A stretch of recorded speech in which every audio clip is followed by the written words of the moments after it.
Shalom, nous allons prier. Père, nous te bénissons. Nous prions que ce moment où nous sommes venus pour crier au-devant de ton trône, tu puisses encore nous parler. Bénis cette parole qui va nous conduire dans un temps de prière et nous voulons que toi seul nous parles. Merci pour ta présence infinie au nom de Jésus-Christ. Amen. Donc depuis mercredi dernier, nous avons commencé à parler sur les armes conventionnelles et les armes non conventionnelles. On a vu ensemble qu'est-ce que c'est une arme conventionnelle et qu'est-ce que c'est une arme non conventionnelle. Mais parlons sur les armes spirituelles. Pourquoi? Parce que nous avons dit, tu ne peux être capable de prier, de combattre, que si et seulement si tu connais quelle arme tu détiens. Et quand je suis un soldat, je vais au front.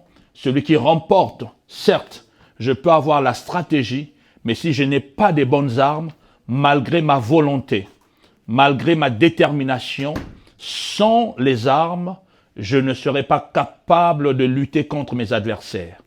Donc, c'est très important de connaître les armes en tant qu'enfant de Dieu. Ce sont nos outils que nous utilisons pour la prière.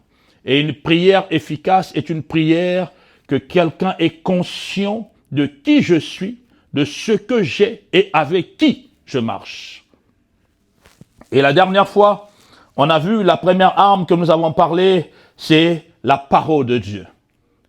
On peut parler de toutes sortes des armes, mais si je n'ai pas la connaissance de la parole de Dieu, alors je suis un homme dépourvu de tout sens. Donc, avoir la parole. Et nous avons dit, la parole que nous devons avoir n'est pas simplement une parole que nous devons réciter. Ce n'est pas le fait de connaître des versets et les réciter qui fait que j'ai une arme en moi. Non, c'est vrai d'avoir cette connaissance, mais c'est comment est-ce que j'utilise cette parole. C'est-à-dire, la parole doit être en moi. La parole doit être quelque chose qui m'emmène à déclarer et à visionner. C'est-à-dire, quand je parle, je vois. J'accepte cette parole et je mange cette parole et cette parole devient, on va dire, une seule personne avec moi. Donc, il n'y a pas deux. Ce n'est pas la parole de Dieu, non. Je m'approprie de cette parole. C'est pourquoi est-ce que quand tu deviens la parole, et la parole, c'est celle qui fait peur à l'ennemi. Je l'ai dit tout à l'heure, plutôt la dernière fois, je peux connaître la parole, je peux avoir une arme, si je ne sais pas l'utiliser, elle ne me sert à rien. Donc, je peux connaître les versets, mais ces versets sont la foi. Ces versets sont pourtant que moi-même je les mette en pratique, elle ne sert absolument à rien. C'est pourquoi c'était la première arme que nous avons vue. Et nous avons dit, il faut méditer la parole de Dieu nuit et jour. Et quand nous méditons la parole, cette parole commence à produire des fruits en nous. Et c'est cette arme que nous devons utiliser devant l'ennemi. On a donné l'exemple, Jésus dans le désert étant tenté par le diable, a utilisé la parole. C'est avec la parole que l'ennemi a lâché prise qu'il est parti. Alors toi aussi, apprends à utiliser la parole. Aujourd'hui, nous allons voir la deuxième arme. La deuxième arme, c'est la prière. La deuxième arme, c'est la prière. La prière, bien aimé, est une arme très efficace et redoutable devant l'ennemi. Pour combattre les forteresses, pour combattre notre adversaire, pour lutter. C'est pourquoi toi et moi, nous sommes ce soir en ce lieu. Pourquoi? Parce qu'il faut prier. Quelqu'un qui n'a pas de vie de prière, c'est un vase vide. Quelqu'un qui ne sait pas prier, c'est quelqu'un qui est exposé aux flèches de l'ennemi. La vie de prière, ou la prière en soi elle-même, elle est curative, elle est aussi préventive. La prière, elle prévient, mais elle agit aussi à l'instant quand j'ai un problème. La prière, c'est elle qui nous permet de communier avec Dieu. La prière, c'est elle qui nous permet d'annuler les flèches enflammées de l'ennemi.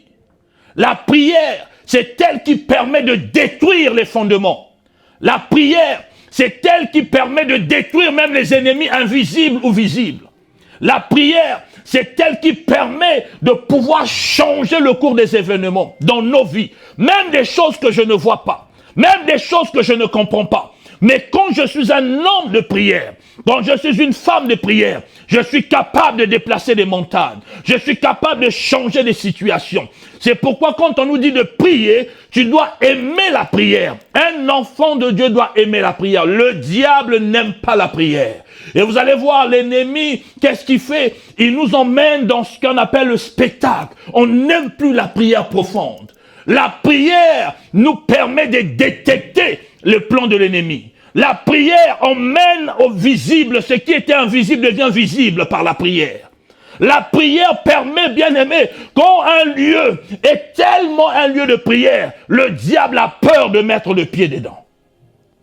La prière met à nu les plans de l'ennemi. La prière met à nu les projets de l'ennemi. La prière met à nu toutes les attaques de l'ennemi. C'est pourquoi tu dois aimer la prière. Notre Dieu, le Seigneur Jésus, nous enseigne une chose. La journée, c'était un homme qui prêchait l'évangile. La journée, il partait de gauche à droite. Mais il avait des moments de qualité, des moments de profondeur où il partait à la montagne, où il passait de nuit, des moments de prière. Parce que la prière est un temps de communion avec le Père. La prière est un temps de restauration. La prière fait naître même la foi. Vous savez, quand tu es en train de prier, à force de prier, et tu commences à avoir des manifestations, cela augmente encore ta foi. Aime la prière. Même s'il y a des sorciers, un bataillon de sorciers, mais si tu es un homme de prière, une femme de prière, tu vas changer le cours des événements. La prière est une âme puissante. La prière est une âme efficace. Aime la prière, enfant de Dieu. Tu ne peux pas dire que tu es un enfant de Dieu et tu n'aimes pas la prière. La prière est notre nourriture. La prière, c'est notre oxygène. La prière, c'est notre respiration. La prière, c'est elle qui nous permet de se tenir debout et continuer à marcher tête haute. Quand tu es un homme de prière, même si les choses ne marchent pas dans la prière, oh bien-aimé, laisse-moi te dire, tu es capable de changer des événements. Ne néglige pas tes moments de prière. Ne néglige pas le temps que tu as en prière. Vous savez, la prière, même si tu ne vois pas des choses autour de toi, mais quand tu pries, laissez-moi vous dire, le monde spirituel est en mouvement quand on prie. Vous savez, dès que tu ouvres ta bouche, ou alors dans ton cœur tu commences à parler, ou alors dans ton esprit tu commences à parler, laisse-moi te dire, il y a un mouvement céleste qui se passe. La prière déclenche un mouvement des anges. La prière, c'est-à-dire je n'ai pas besoin de demander aux anges ni de prier les anges, non. Et d'ailleurs, nous n'avons pas à commander les anges. Nous n'avons pas à parler aux anges. Nous adressons notre prière à notre Seigneur Jésus. Et cette prière fait que le ciel doit commencer à se mettre en mouvement pour ta cause, pour ma cause. C'est pourquoi ne néglige pas la prière. Elle est une arme redoutable. Et le diable, qu'est-ce qu'il fait? Il nous éloigne des moments de prière. Vous allez voir, nous aimons des prières de 2 minutes. Nous aimons des prières fast-food. Nous aimons des prières où nous n'avons plus le temps. Et à force de ne plus prier, l'ennemi sait que nous sommes en train de nous affaiblir. Quand il nous éloigne des temps de prière, quand il nous éloigne dans beaucoup de choses, on n'a plus ce temps. Nous sommes devenus frileux de la prière. On aime plutôt le mouvement dans une église ou partout où nous sommes. Quand il s'agit de prier, on n'a pas le temps. Tu dois aimer la prière. La prière caractérise aussi la dimension de la foi ou la dimension de la spiritualité d'une personne.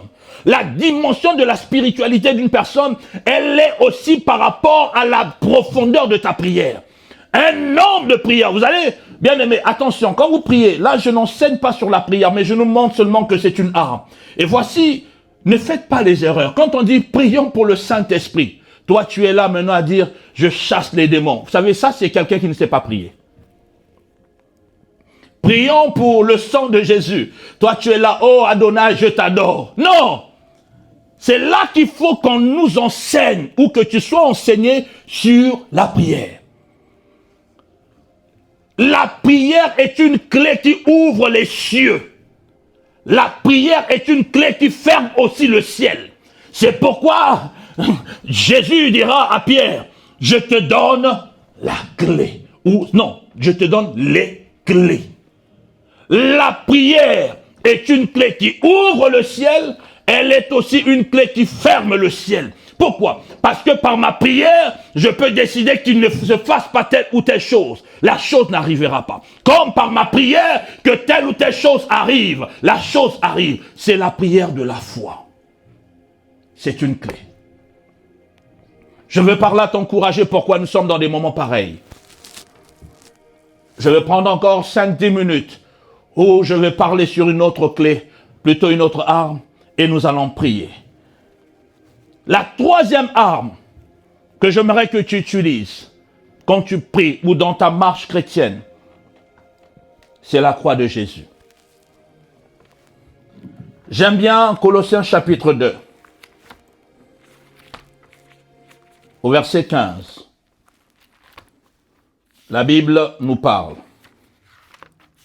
Colossiens chapitre 2, le verset 15. Est-ce que tu l'as trouvé? Dans ma Bible, il est écrit, il a dépouillé les dominations et les autorités et les a livrées publiquement en spectacle en triomphant d'elles par la croix.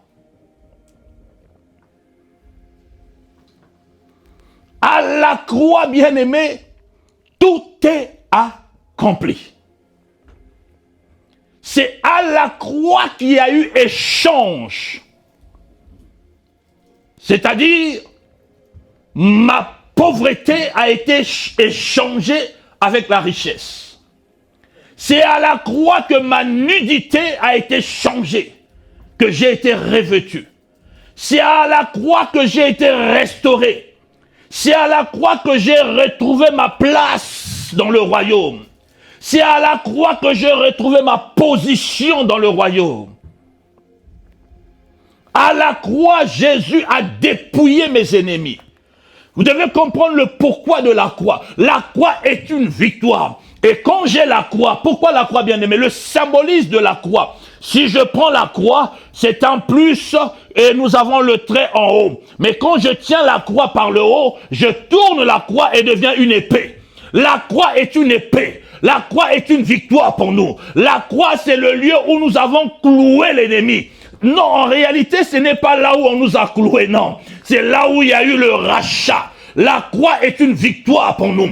C'est le mystère que là où les gens ne comprennent pas, c'est là que j'ai été racheté, où l'humanité a été rachetée. La croix est une puissance pour nous, enfants de Dieu. C'est une arme dans le combat où je rappelle à l'ennemi, c'est là qu'il a été vaincu. C'est à la croix que Jésus a déclaré que tout est accompli. C'est à la croix que moi j'ai été racheté. C'est à la croix que la malédiction a été condamnée. C'est à la croix que là où, quelles que soient les condamnations, tout a été dépouillé. C'est à la croix que même si l'ennemi me réclame, je lui rappelle la croix parce que j'ai été sauvé à la croix. À la croix, c'est notre victoire. C'est notre salut.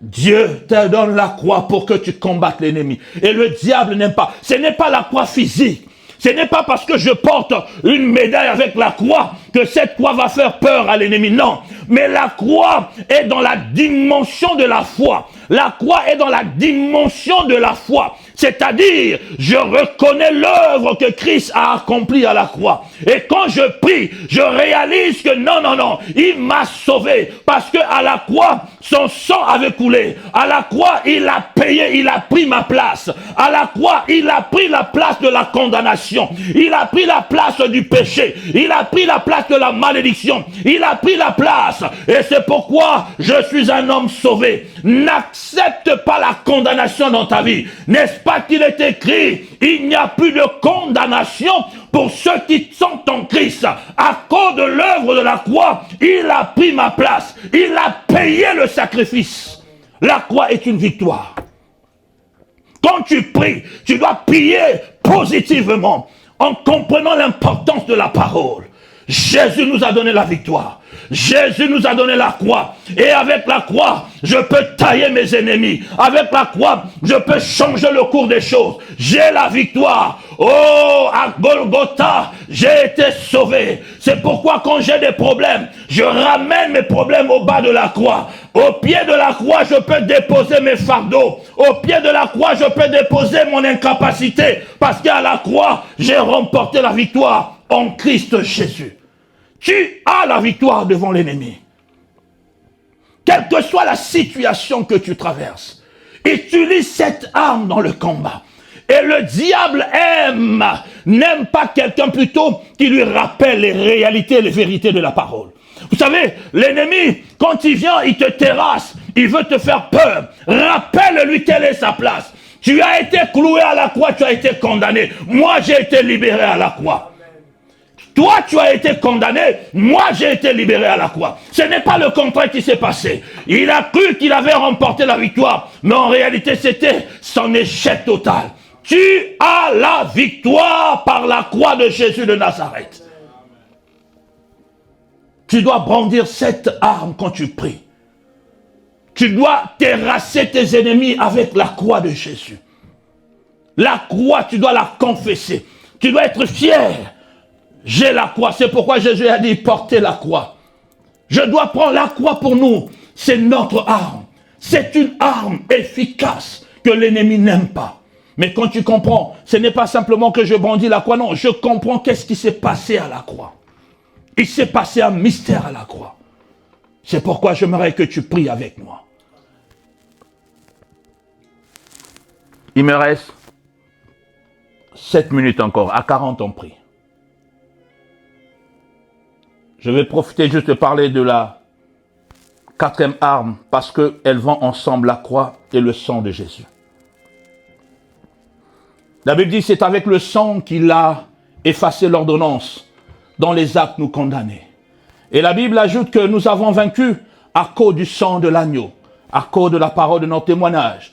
Mais je veux dire, cette arme, non seulement le sang, quand nous le récitons ou nous disons non, je parle du sang, frère, j'aimerais que tu comprennes l'importance. Le sang est capable d'aller effacer là où aucune main humaine ne peut aller effacer. Le sang est capable de pénétrer là où aucune main d'un homme ne peut pénétrer.